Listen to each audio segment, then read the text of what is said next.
17 साल 8 महीने के लड़के ने 12th पास करने की खुशी में शराब पी और तेज रफ्तार कार से 2 लोगों को उड़ा दिया और जुवेनाइल कोर्ट ने उसे ऐसी कंडीशन पर रिहा कर दिया जिसे सुनने के बाद आप कपिल शर्मा की कॉमेडी भी भूल जाएंगे। कंडीशन नंबर 1, लड़के को 300 शब्दों का एस्से, अरे निबंध जिसको हम लोग स्कूल में लिखा करते थे, उसी को लिखना होगा।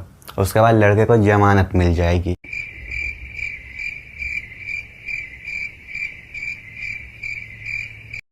आप सोच रहे होंगे ये क्या मजाक है, निबंध लिखने से भी कोर्ट से रिहाई मिल जाती है?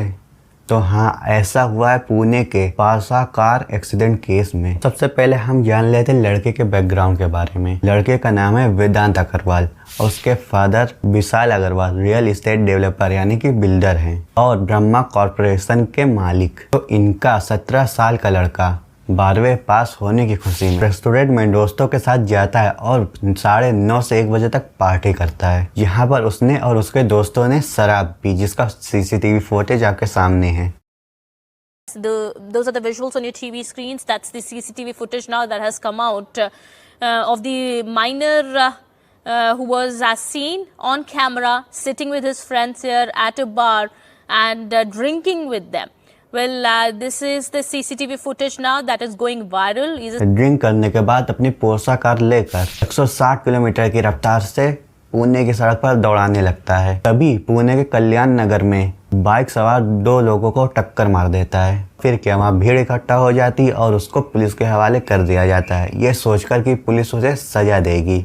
यरवदा पुलिस स्टेशन में उसी दिन उसके खिलाफ FIR दर्ज की जाती है। गिरफ्तारी के 8 घंटे बाद लगभग 11 बजे उसका ब्लड सैंपल लिया जाता है या टेस्ट करने के लिए कि उसने एक्सीडेंट के वक्त अल्कोहल ली थी या नहीं। लेकिन पुलिस के ऊपर एलिगेशन लगाया जाता है कि वो ब्लड सैंपल लेने में देर कर रही है। पुणे के पुलिस कमिश्नर अमितेश कुमार से पूछने पर वो कहते हैं कि हमें ब्लड सैंपल की ज़रूरत नहीं है क्योंकि हमारे पास CCTV फुटेज पहले से ही है। और सुनिए, महाराष्ट्र के MLA सुनील टेगड़े को जब ये बात पता चलती है तो वो आधी रात को पुलिस स्टेशन पहुंच जाते हैं और जब उनसे पूछा जाता है कि पुलिस के ऊपर कोई दबाव है तो वो मना कर देते हैं। अब आप समझिए, ब्लड सैंपल लेने में देरी करना और MLA का आधी रात में पुलिस स्टेशन पहुंच जाना। समझ ही रहे होंगे आप क्या हो रहा है।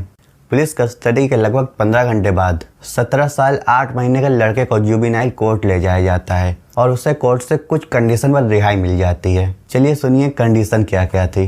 कंडीशन नंबर 1, उसे एक्सीडेंट के ऊपर 300 शब्दों का एस्से लिखना होगा। कंडीशन नंबर 2, उसे 15 दिनों तक ट्रैफिक पुलिस के साथ काम करना होगा। कंडीशन नंबर 3, उसे शराब छुड़वाने के लिए ट्रीटमेंट के लिए भेजना होगा। अब आप ही बताओ, अगर कॉमेडी का काम ये शुरू कर देंगे तो कॉमेडियन की तो जॉब ही चली जाएगी। एक तो 17 साल की उम्र में शराब पीना और तेज रफ्तार कार से एक्सीडेंट कर देना, ये सब क्या मजाक है?